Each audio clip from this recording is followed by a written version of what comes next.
Linda Spilker began researching Saturn at NASA's Jet Propulsion laboratory 4 decades ago. She worked on the Voyager mission and was on the Cassini mission to Saturn, which recently ended, from start to finish. Because there's a chance alien life may exist at Saturn's moon Enceladus, Spilker has proposed a NASA mission to return to the world. Wielding a fresh bachelor's degree in physics, a 22-year-old woman walked into NASA's Jet Propulsion laboratory in 1977 and interviewed for a job. Staff at the lab looked over her resume and offered the young woman a choice. Would she like to join an existing mission at Mars, called Viking, or a brand new mission called Voyager? Well, where is Voyager going? the woman asked. Jupiter, Saturn, and possibly onto Uranus and Neptune, a staff member said. She remembered peering at Saturn through a tiny telescope in 3rd grade. Intrigued by the world, she made her choice. Planetary scientist Linda Spilker, NASA's Caltech. Saturn would guide Linda Spilker, now 62, to be many things over the next 40 years. Planetary scientist, imaging expert, author of dozens of scientific studies, recipient of more than 20 professional awards. She'd also become one of many Voyager moms who synced the birth of her kids to a rare planetary alignment.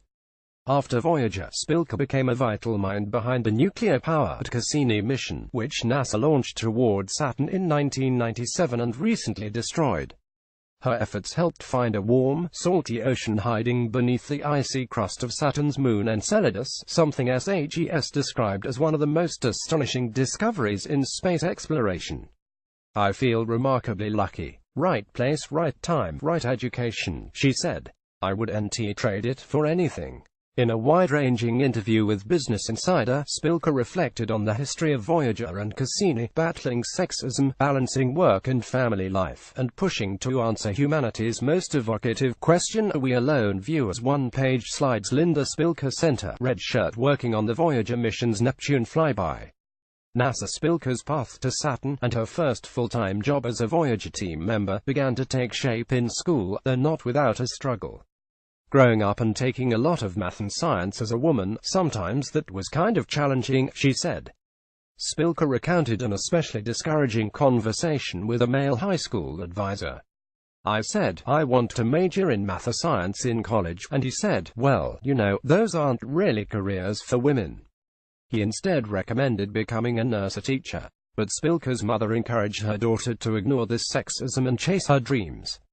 Mom ran into the same thing. She was the only girl in her math class, and then felt like she couldn't really continue because of the peer pressure, Spilker said. And so all 4 of her daughters heard how women are great at math and science. It's wonderful, you go for it, do it. And so we all took that to heart. She later added, I made sure my daughters heard the same story. Both went on to study math and science and pursue technical careers. Years later, on the Voyager team, Spilker leveraged her physics background to work on the spacecraft's infrared spectrometer, called iris, an alanine thermometer, molecule identifier, and light detector. It was the perfect device to study Saturn's gossamer rings. So Spilker not only wrote her PhD thesis on them, but also became one of the world's foremost experts on the icy structures. A full C-color image of Saturn taken by Voyager 1 in 1980, NASA's Caltech. NASA launched Voyager 1 and Voyager 2 in 1977, the same year that Spilker joined the team, and she said the work swung between leisurely and unrelenting. The twin probes took more than a year to reach Jupiter, for example, but researchers hardly slept as the days-long flybys approached and passed. It was bursts of activity. You're super busy for a few months around a flyby, but then it kind of dropped off until the next flyby, Spilker said. Voyager 1 reached Saturn in November 1980, documenting the planet and 6 of its moons before it sped toward nothing in particular and left the Solar System in 2012. Voyager 2, meanwhile, reached Saturn in 1981. Because of Voyager 1's success at Saturn, however, NASA reprogrammed the probe to take advantage of a rare planetary alignment. It would steal a bit of Saturn's gravitational energy to slingshot past Uranus in 1985 and then on to Neptune in 1989. Spilker looked ahead at the years-long gulf between Saturn and Uranus to start a different kind of mission. My 2 daughters, I tell them that their births are really based on the alignment of the planets, she said. I was one of several Voyager moms who looked at this and said, okay, here's the time to start a family. Our kids will be 4 or 5 years old by the time we get to the next milestone with Voyager. Spilker, a friend, and other women they knew on the mission planned it out this way, and nature complied to give the kids a chance to grow up before breakneck work again consumed most of their time. The Voyager kids would grow up to play on softball teams together, become friends, and watch the parents unfurl the mysteries of the solar system, both on Voyager and future missions. A scanned newspaper clipping of the Los Angeles Times featuring Linda Spilker, then Linda Horn, and her daughter standing next to Cassini in a clean room at NASA JPL, via Linda Spilker inset Rick Milo's Angeles Times. Spilker's work on Voyager, specifically her intense studies of Saturn's rings, propelled the scientist to the next stage of her life and career, NASA's Cassini mission. The whole reason Cassini got started is that when Voyager 1 flew by Titan, Voyager couldn't see through the haze to see the surface, she said. In 1988, a group of scientists invited Spilker to join the team. They were formulating a return mission to Saturn, and they needed her expertise with creating an infrared system like Voyager's Iris. They said, we know you specialize in rings, so do you want to come and be our ringleader? Spilker said, and I said, of course. Cassini launched in 1997 and took 7 years to close the roughly 890 million miles that separate Earth and Saturn.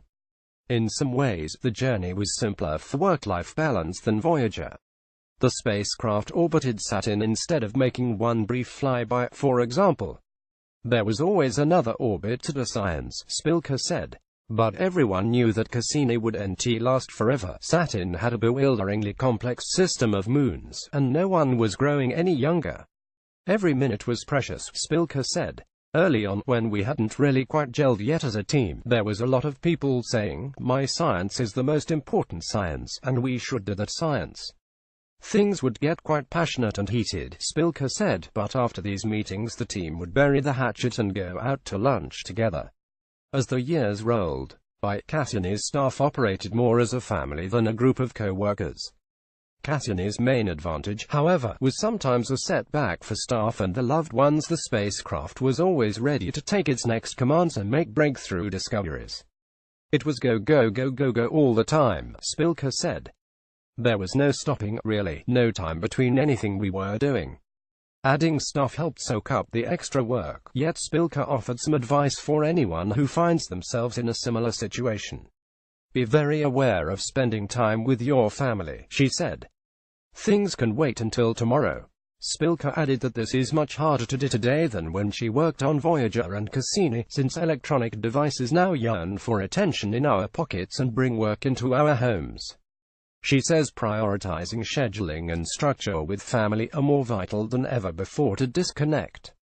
Linda Spilker stands in front of a scale model of NASA's Cassini spacecraft in 2004. NASA year after year at Saturn, Cassini's discoveries left Earth spellbound. The spacecraft dropped a lander on Titan in 2004, the first landing on a moon other than Earth's, photographed the world's hydrocarbon lakes, and found evidence of an ocean hiding below the world's crust. Cassini also discovered 6 new moons and strange propeller objects in Saturn's rings, documented a spinning hexagon large enough to swallow several Earths at the planet's north pole, and flew through geysers of salty ocean water spraying out of cracks in Enceladus.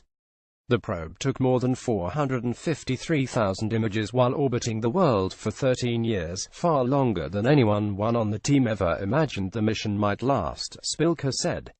Cassini wasn't invincible, though.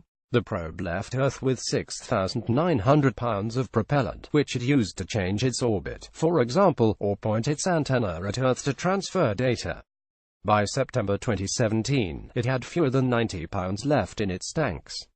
After 22 risky and unprecedented grand finale dives between the planet and its rings, the team said goodbye to Cassini on September 15, 2017. NASA planned this act of planetary protection to keep the probe from accidentally crashing into Enceladus, shedding earthly microbes into its potentially habitable ocean, and contaminating the moon against a foolproof future detection of alien microbes that might exist there. Before the probe was vaporized at Saturn, Spilker described her bond with the spacecraft and its discoveries. I've kind of given Cassini this personality, which probably reflects a lot of my personality, just as this hard-working, very dedicated spacecraft," Spilker said. "I think of Cassini as a she, with a nickname of Cassie, with those beautiful gold blankets."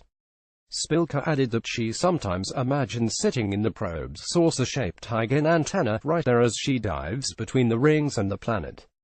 Thinking about the mission as a whole, however, her mind most often turned to Enceladus. "I wonder what it would be like to stand on the surface near one of these jets, put out my hand, and have those icy particles fall into my hand, and then, quick, run over to a microscope and look for any signs of life," she said. With the probe now a bunch of dust sprinkled across Saturn's cloud tops, Spilker hopes to redouble her dedication to Cassini's discoveries by launching a new mission to Enceladus. NASA is currently reviewing a dozen $800 million proposals scientists have submitted to explore the solar system. One primary target in the New Frontiers program, as it's called, is Enceladus, so Spilker and her Cassini colleague Morgan Cable submitted a proposed spacecraft and mission to return.